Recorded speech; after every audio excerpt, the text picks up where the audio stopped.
Hello everyone, in today's video I will be reviewing Back to the Future. Great Scott! 121 gigawatts!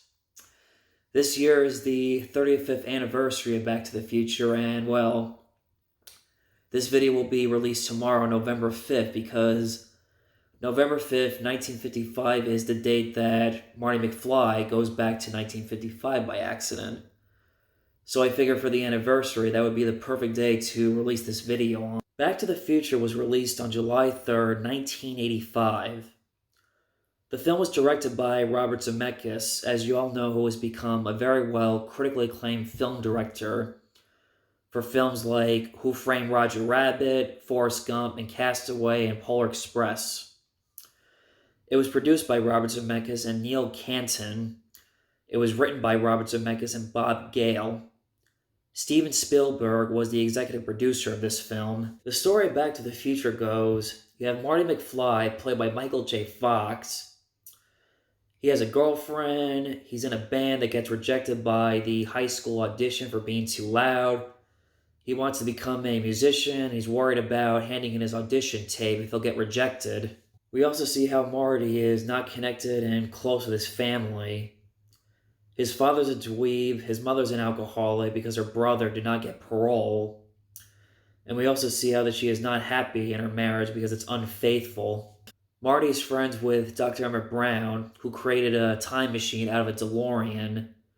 He is shot by terrorists, and Marty accidentally ends up back in the year 1955. Back to the Future is a combination of subgenres.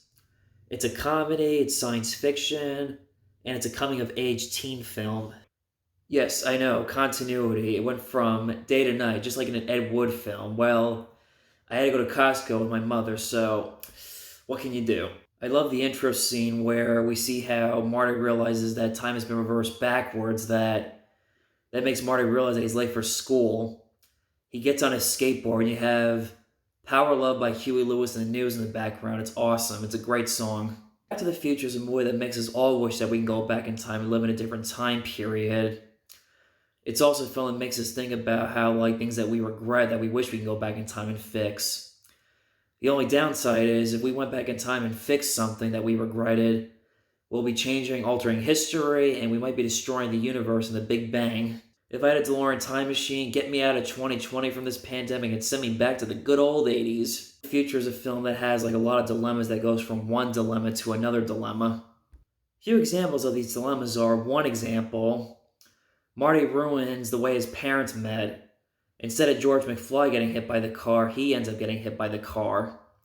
And now his mother has the hots for him, and which is a little weird and disturbing when you think about it, and it's very incest. So Marty has to try to get his parents to fall in love, otherwise he won't be born. Dilemma number 2, Biff, played by Thomas F. Wilson, the bully. He bullies, humiliates, and wants to control George McFly's life. McFly is a wuss and doesn't know how to defend and stick up for himself and be a real man and not a slacker. Dilemma number 3, Biff tries to rape Lorraine and ruins Marty and George's original plan for George to win Lorraine over. But the good news is, George finally defends himself and hits Biff in the face and finally becomes a real man. He wins Lorraine over, they kiss, they fall in love. Dilemma number 3, when Marty has to go back to 1985, he wants to warn Doc Brown about what happens to him in 1985 about being shot by terrorists. But Doc Brown does not want to know, worrying about altering past, present, and future, destroying, being dangerous to the universe.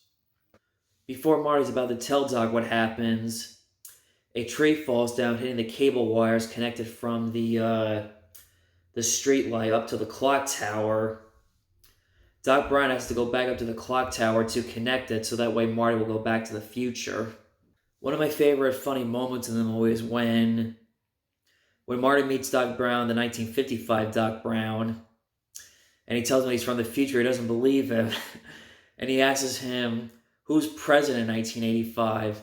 And he tells him Ronald Reagan, and Doc Brown's response is, the actor? And he says, who's vice president? Jerry Lewis. It makes you think if this movie came out today, be like, who's president in 2020? Donald Trump. The billionaire Celebrity Apprentice? Who's vice president? Kim Kardashian. So funny. Because the joke is how, like, whoever would have imagined that an actor would be present in our history? Who knew? I love the chemistry between Christopher Lloyd and Michael J. Fox as Doc Brown and Marty McFly. You really feel convinced like they really are best friends. Doc Brown is a great mentor to Marty.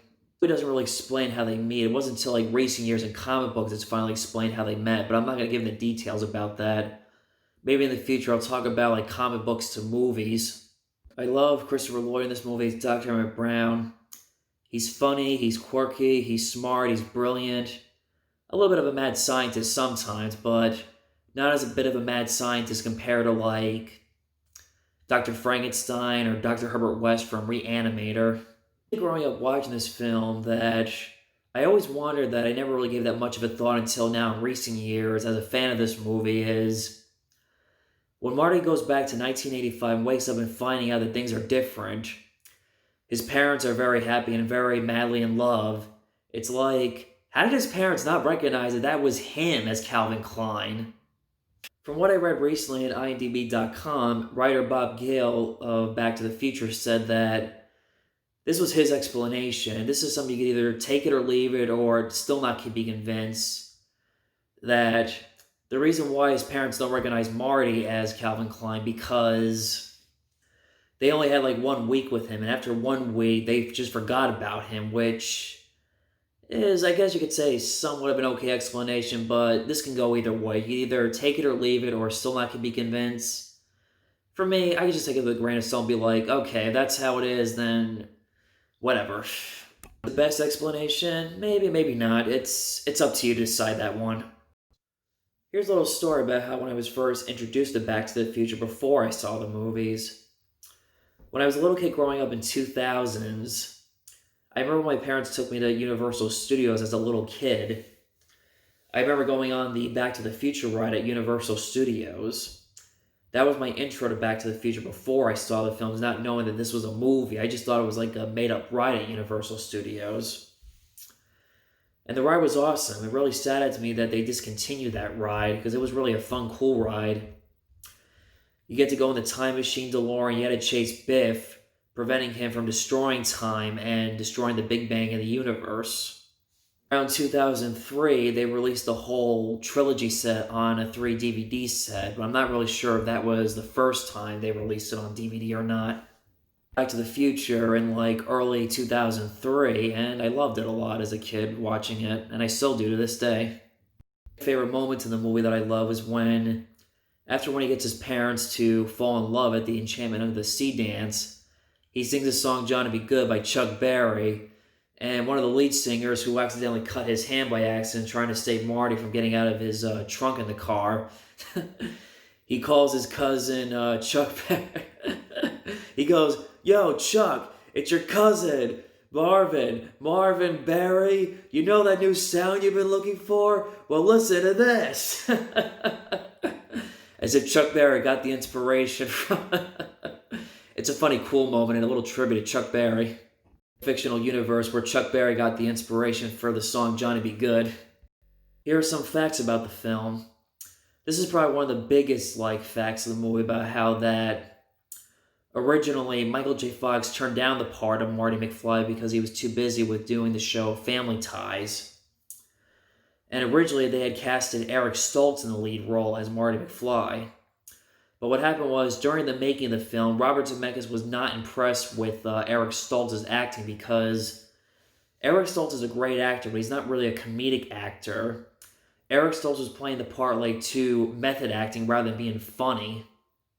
Zemeckis was not happy and thrilled about the way the film was turning out. He decided to reshoot the scenes with Michael J. Fox. Whereas Michael J. Fox, what he ended up doing was he would do Back to the Future in the day and then do Family Ties at night. The guy worked 3-4 months straight of no sleep. It's crazy. If you look closely at the film, you can tell that Michael J. Fox was so tired that he could barely keep his eyes open when his character comes back to 1985. In some ways, you can say that adds to the character's obstacle for how tired he was from time traveling.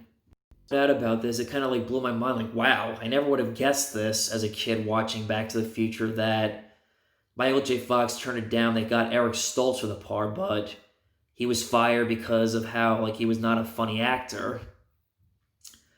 I know that they have the footage, but it's never really been, released where you get to hear his dialogue as Marty. I've only seen, a glimpse of, footage of Eric Stoltz as Marty, and I am curious to wonder, how this could have turned out and what his dialogue sounded like and how bad he was as Marty for how not funny he was. Sometimes I wonder how come Robert Zemeckis hasn't released, footage of his dialogue. Maybe because he's embarrassed, or maybe he just has no, interest to show, what originally could have happened if Eric Stoltz was Marty McFly, not Michael J. Fox. I do think Eric Stoltz is a great actor, but I can see, his point, though, because in all the years I've watched Eric Stoltz as an actor, he's never really been the actor that's made me laugh. He's a really serious method actor. If you watch the movie Mask, you'll see how great of a method actor he is. In 1985, Back to the Future was the top-grossing film of the year. The mall scene where they shot the testing of the DeLorean for time travel. A lot of fans go there today to look at the spot to see where supposedly Christopher Lloyd and Michael J. Fox were standing when they were testing the DeLorean for time travel. But throughout the years, that duct tape has probably been removed, and who really knows where the exact spot was where they were standing when they shot that scene. The scene where Dr. Emmett Brown is on the clock tower when he's trying to connect the wires. That was a reference to The Safety Last, a Harold Lloyd film from 1923. That was my review on Back to the Future. Hope you enjoyed it. Hit the like button, hit subscribe, and the notification button to get all my videos for the latest new content on my channel. This just in, the Save the Clock Tower lady recently passed away. May rest in peace, Elsa Raven.